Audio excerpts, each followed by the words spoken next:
Hi viewers, welcome to our channel. ప్రస్తుతం మనతో పాటు దాము బాలాజీ గారు సీనియర్ జర్నలిస్ట్ ఉన్నారు. వారితో ఒకసారి మాట్లాడదాం. నమస్కారం సార్. నమస్తే. సార్, ఇక్కడ సినిమా వాళ్ళకు హైకోర్టు షాక్ ఇచ్చిందని చెప్తున్నారు సార్. అంటే బెనిఫిట్ షోల మీద తన నిర్ణయం తీసేసుకుంది కోర్టు. ఇక నుంచి బెనిఫిట్ షోలు ఉండవు, 8 తర్వాతే షోలు పడాలి అని చెప్పినట్టుగా తీర్పు ఇచ్చినట్టుగా వార్తలు వినిపిస్తున్నాయి సార్. ఇక్కడ ఆల్రెడీ మనం చూసాం, రేవంత్ రెడ్డి గారు కూడా నేను ఉండగా అసలు బెనిఫిట్ షోలు టికెట్ రేట్స్ హైక్ ఉండదు అని చెప్పినప్పటికీ మన బెనిఫిట్ షోలు అయితే పడ్డాయి సార్. మరి ఇప్పుడు కోర్టు ఇచ్చిన నిర్ణయాన్ని ఏ విధంగా చూడొచ్చు అంటారు సార్? మిగతా రాష్ట్రాల్లో బెనిఫిట్ షోలు ఉండడం, ఇక్కడ లేకపోవడం ఏ విధంగా చూస్తారు సార్ మీరు? ఆంధ్రప్రదేశ్ లో బెనిఫిట్ షోలు తర్వాత టికెట్ రేట్లు పెంచుకోవడం అవన్నీ అలో చేశారు. దానివల్ల గేమ్ చేంజర్కి కానీ మొన్న దాని తర్వాత రిలీజ్ అయిన డాకు మహారాజు, సంక్రాంతికి వస్తున్న వీటికి అన్నిటికి హెల్ప్ అయింది. ఎందుకంటే అర్లీ మార్నింగ్ 4 నుంచి షోలు పడ్డాయి, నెంబర్ ఆఫ్ షోలు పెరిగాయి, దాని తర్వాత టికెట్ రేట్లు కూడా పెరిగాయి. దానివల్ల ఖచ్చితంగా వాళ్ళకి హెల్ప్ అయింది. అయితే ఇక్కడ ఏమైందంటే గేమ్ చేంజర్ వీటి మీద కొంతమంది హైకోర్టులో పిల్ వేశారు.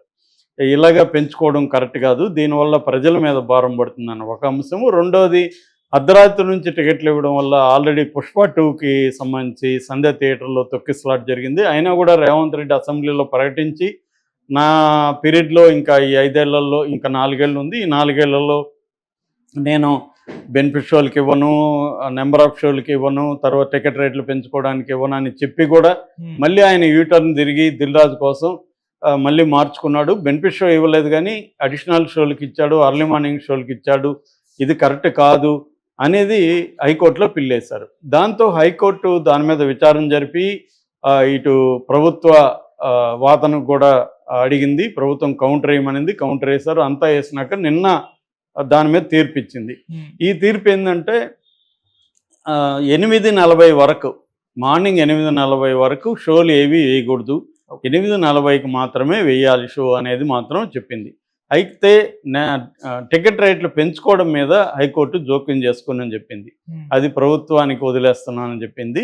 కానీ ఈ అర్లీ మార్నింగ్ షోలు వేయడం కరెక్ట్ కాదు. దానివల్ల 16 ఏళ్ల పిల్లలు అర్ధరాత్రి నుంచే బయట ఉంటున్నారు, సిటీల్లో ఇష్టం వచ్చినట్టు తిరుగుతున్నారు. ఇది వాళ్ళ జీవితాల మీద ప్రభావం చూపిస్తుంది. కాబట్టి అర్ధరాత్రి షోలు, అర్లీ మార్నింగ్ షోలకి పర్మిషన్ లేదు.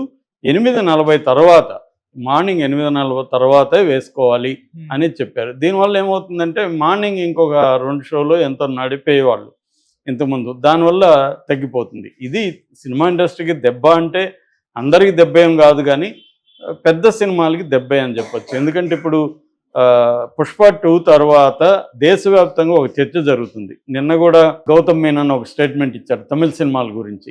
అదేంటంటే తమిళ వాళ్ళు కథల్ని నమ్ముకొని సినిమాలు తీయట్లేదు, వీళ్ళు పాన్ ఇండియా అని చెప్పేసి గ్రేట్ బడ్జెట్ నమ్ముకొని సినిమాలు తీస్తున్నారు, మలయాళం వాళ్ళు మాత్రమే కథలు నమ్ముకొని తీస్తున్నారు. ఎందుకంటే మమ్ముట్టితో ఆయన సినిమా చేశాడు గౌతమ్ మీనన్.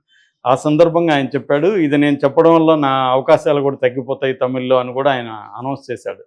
అంటే మనమేమనుకుంటాం, తమిళ్లో గొప్ప సినిమాలు వస్తున్నాయని ఇక్కడ చెప్తుంటారు, తమిళ వాళ్ళు ఏమో మలయాళంలో వస్తున్నాయని తమిళ వాళ్ళు చెప్తున్నారు.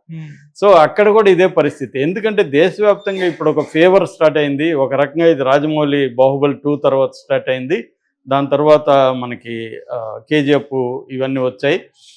సో దాంతో ఏమైందంటే పాన్ ఇండియా సినిమా అనేది ఒకటి వచ్చింది. పాన్ ఇండియా అంటే ఏంటి అర్థం?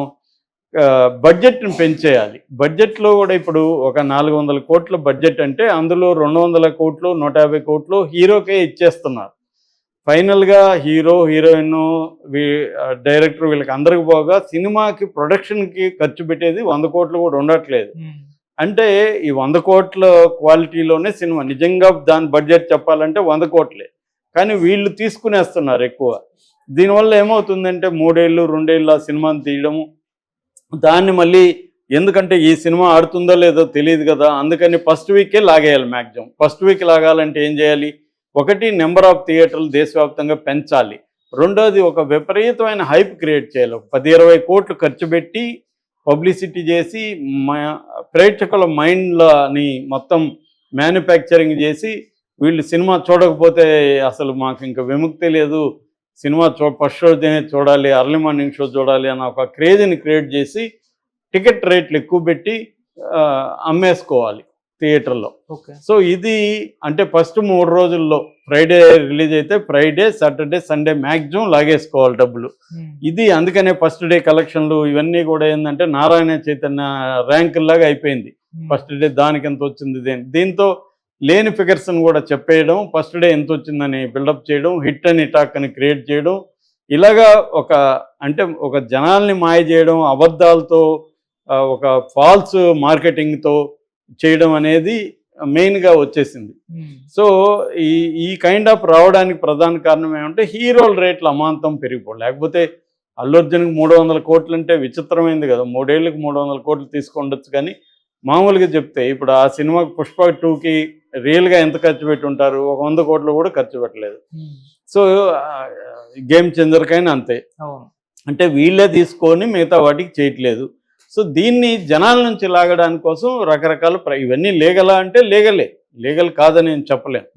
కాకపోతే ఇది కోర్టులు ఎందుకు ఇన్వాల్వ్ అయినాయి, ఇప్పుడు ఈ హైకోర్టు చెప్పింది కరెక్టా కాదంటే ఇదే వేరే బిజినెస్లకు కూడా హైకోర్టు ఎలా చెప్తుందా, వేరే బిజినెస్లకు కూడా గవర్నమెంట్ హెల్ప్ చేస్తుంది, వాళ్ళకి రాయితీలు ప్రకటిస్తుంది, చీప్గా ల్యాండ్ 99 ఏళ్ళకి లీజులకి ఇస్తుంది, అవన్నీ చేస్తున్నప్పుడు మరి కోర్టు ఇన్వాల్వ్ అయ్యి ఇవన్నీ చేస్తుందా? సినిమా కూడా ఇండస్ట్రీ కదా, సినిమా ఇండస్ట్రీ కూడా వేలాది మందికి లక్షలాది మందికి పరోక్ష ప్రత్యక్ష ఉద్యోగాలు కల్పిస్తుంది, లైవ్లీహుడ్ కల్పిస్తుంది. మరి లైవ్లీహుడ్ ఉద్యోగాలు వస్తున్న ఏ ఇండస్ట్రీకైనా ప్రభుత్వం రాయితీలు ఇవ్వడం అనేది కామనే. మనకి ఇప్పుడు ఇండియన్ గవర్నమెంట్ కూడా, సెంట్రల్ గవర్నమెంట్ కూడా product linked initiatives, PLI scheme అంటారు, అలాంటివన్నీ కూడా ఇస్తూ ఉంది.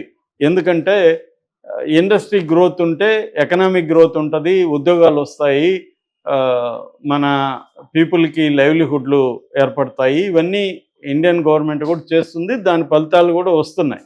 మ్యానుఫ్యాక్చరింగ్ సెక్టర్ కావచ్చు, డిస్ట్రిబ్యూషన్ కావచ్చు, సర్వీస్ సెక్టర్ కావచ్చు, వీటన్నిటిలో కూడా ఇండియన్ గవర్నమెంట్ ఇన్వాల్వ్ అయ్యి ఆయా పరిశ్రమలకి రాయితీలు ఇస్తుంది, అట్లాగే స్టార్టప్లకి ప్రత్యేకంగా రాయితీలు ఇస్తుంది, ఇవన్నీ చేస్తుంది.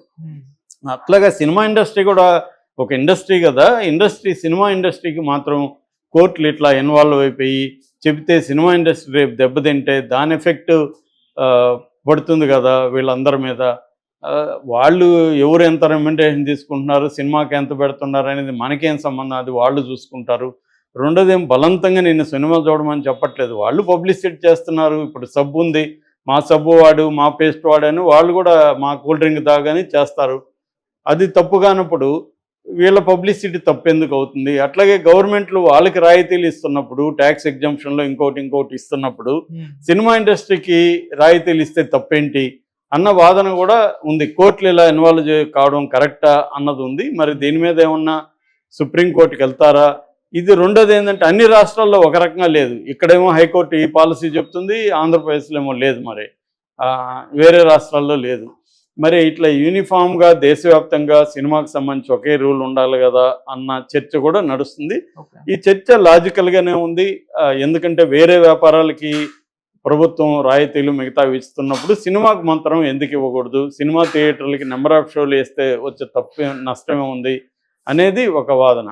రెండో వాదనేమో ఈ పిల్లలు వెళ్ళిపోతున్నారు కదా, దీనివల్ల డిస్టర్బ్ అవుతున్నారు కదా అనేది కూడా లాజికల్గానే అనిపిస్తుంది, ఎందుకంటే దానివల్ల ఇది అవుతారు కదండి. ఈ రెండిట్లో నుంచి ఒక సమన్వయం రావాల్సి ఉంది. దీన్ని నేషనల్ వైడ్గా ఒక పాలసీని రూపొందించాల్సి ఉంది.